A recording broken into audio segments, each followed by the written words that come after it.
So today we're gonna talk about one owner vehicle versus multiple owner vehicles.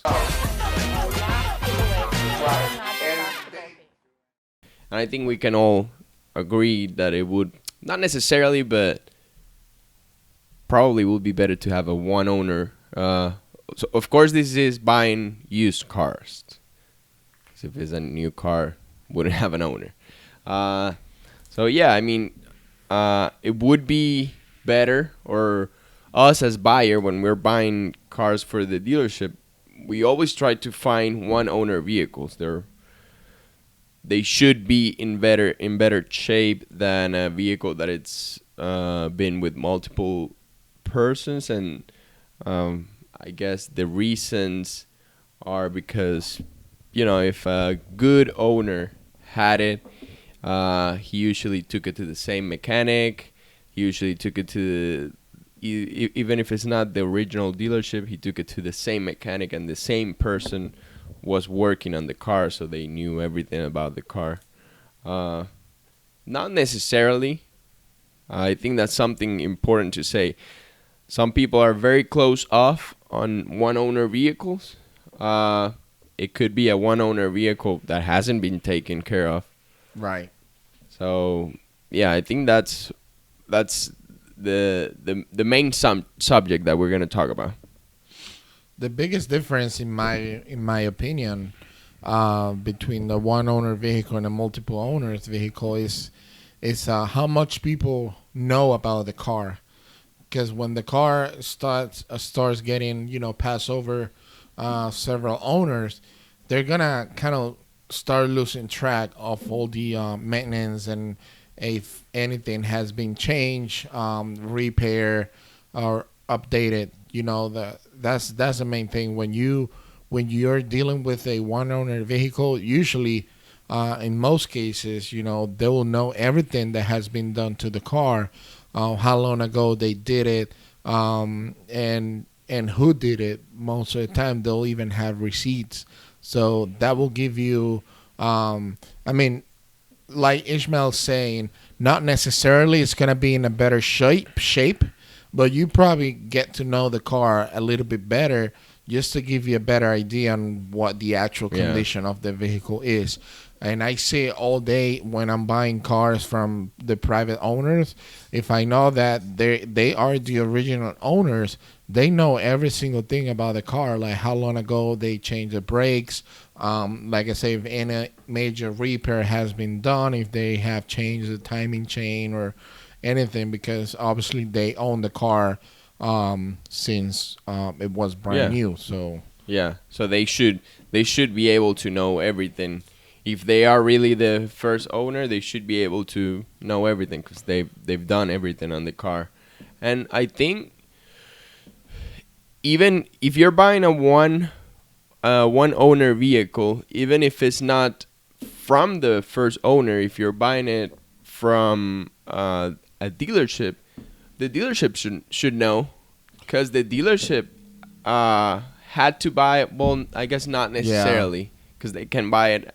They can buy a one owner vehicle from an auction. Right. So not necessarily the dealership will know unless they bought it from that owner. Or they got it on trade. Or they got it on trade or something. But yeah, that's the advantage of a one owner vehicle.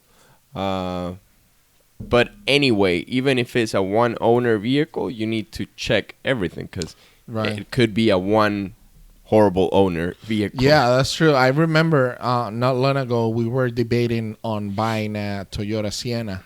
Mm-hmm. That it had a lot of miles. It had about 180,000 miles. But when I checked the CARFAX, it was a one owner car, and it was bought at the Toyota dealership in Daytona, and it has been serviced at the same dealership over and over again. Right. And I told Ishmael, like, look, I mean, even though, well, first thing is a Toyota. I mean, we know it's gonna be a very solid car, but look, like, it's been serviced throughout all these years at the same dealership in Daytona. and it's a one-owner vehicle. And yeah, as a matter of fact, we got it in, and that car was perfect, man. Yeah. It was in great shape. Everything was nice, and we sold it. And the people who bought it, I mean, that they were super happy because I remember they were telling us we went to look at another one and it was horrible. And I told them the backstory, like, everything. Obviously, we didn't know the previous owner because we bought it through an auction, right? But looking at the CARFAX, you're able to tell a little bit about the car. You get to know. It's like looking at a patient. You see the history and all that. And the file, yeah. So you see, look, I mean, there's a high probability that, look, that car was sold over brand new at the Daytona dealership. Service and we bought it, and we bought it from the auction. We bought it from the same dealership who sold it brand new. Mm-hmm. We bought it from that dealership through the auction. So I was like, man, they probably just traded it in and bought a brand new Toyota Sienna. And I mean, they love the car, so most likely that's the scenario. Yeah. We will never know because we never got in contact with the actual owner, but you can tell by the way the car was. I mean, it was spotless, honestly. Yeah, it helps. That's another thing that it helps a lot. I don't know if you can. Well, you can certainly ask whenever you're doing, even if you're not taking your car to the dealership, like if you have a Toyota, and even if you're not taking your car to a Toyota for service, you can take it somewhere else, but make sure or ask or find out if they report to CARFAX Right. or any other CARFAX or auto check or something like that, because it does help a lot. A lot, yeah. Like, for example, yesterday that I was buying a car, it was a one-owner vehicle, but it's a vehicle that it's not a Toyota. It was a Volkswagen. So, it's got 120-something miles. So I was unsure, it's a Volkswagen. But then I looked at the CARFAX one owner. I bought it from the owner. They took it to the dealership, and every single service was reported. So it helped him to sell the car. Yeah, it helped him sell me the car. So it is very important that you don't think about it. You don't think about those things like a service reporting or anything like that. But if you're ever gonna sell that car, it's gonna help you. It's gonna help you. Even if it's not a dealership, if it's a person that it's trying to buy the car, and you have that paper, you have the CARFAX to show with everything, it's gonna help you. Right. Yeah. There's obviously quote unquote an advantage of a one owner vehicle, but I wouldn't be against a multiple owner vehicle. Don't get us wrong. Right. Obviously, like he said, you can still find a one owner vehicle that hasn't been taken care of, that is going to be in horrible shape. But also you're gonna find multiple owner vehicle that is going to be in excellent conditions. That every single owner has been, took care of the vehicle in every single way, and they'll probably know the history from the previous owner. Mm-hmm. It's just a matter. There are a lot of cars out there. Every car has a different story at the end of the day. Yeah. So you got to do your homework. Obviously, but. And like, for example, just to make an example so people understand what could happen, because I've been asked a lot as well when someone comes and looks at one of our like really new cars, like a 2018 or 2017 with low miles. Some people instantly go, "Oh, this is a bad car because it's so new. Why are they selling it again?" And it's not that. You have to remember that there are many different ways to buy a car. So, for example, one of those cars that you see that is pretty much brand new and is being sold at a dealership that is not the brand dealership, it could be a lease that was maybe was leased for a year, or maybe leased for less than that, and it was taken back to to the dealership and they sold it. I mean, there's many things that could happen. Not only because a car is at a dealership so new means that it's bad. Right. Stuff like that. It could be also that it was a rental.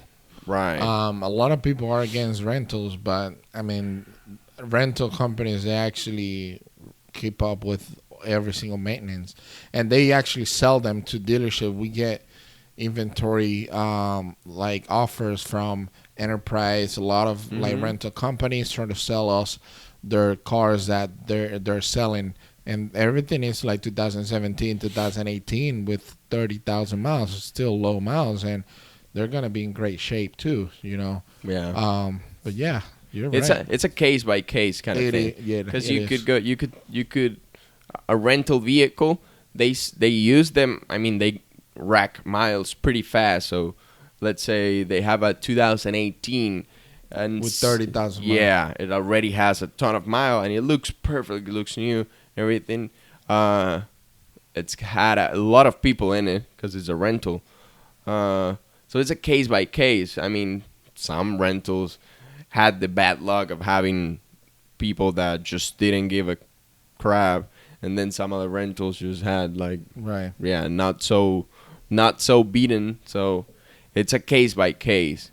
If I was looking for a car, of course I will try to look for a one owner. I think that's something. Now, here's my question. Will you pay extra? Will you pay a premium for a one-owner car? And let's say that you find a multiple-owner vehicle at $5,000, but the one that has a one-owner car, it's $6,000, and they're both in great shape. That's the thing. Like, that's the example of yesterday.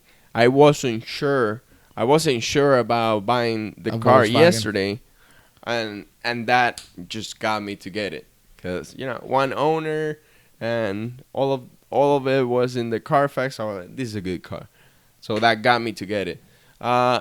If I see that both are in great shape, I'll probably try to save that money, but I'll try to find out about the other one. Try to get some information, depending on the difference as well, like how much is the difference. But it's a good question, right? Yeah, I think I'll have to be in that case, Right. because if it's like, I don't know, a $500 difference, maybe a $1,000 difference on the car. But man, I know this car is he's being taken care of well. And then the other one, I don't know anything. It looks great, but I don't know anything. Right. I will think about it. I don't know. I mean, I will have to drive them, everything, but I will think about it. Right. I would. Yeah, absolutely. And they do. The one owner vehicles are more appealing to the people. That's even for us. That's a good sales point. It's a one owner vehicle. So yeah, keep that in mind that a one owner vehicle could be great or could not. Right. Yeah, it doesn't mean that if it's a one owner vehicle, it's gonna be a good car. It's gonna be great. Just keep that in mind. Yeah, and I think that is it for today, right? Yes, sir. Yeah. Let us know what you think. If what's your point of view, and see what you guys prefer. That's it. Thank you. Right.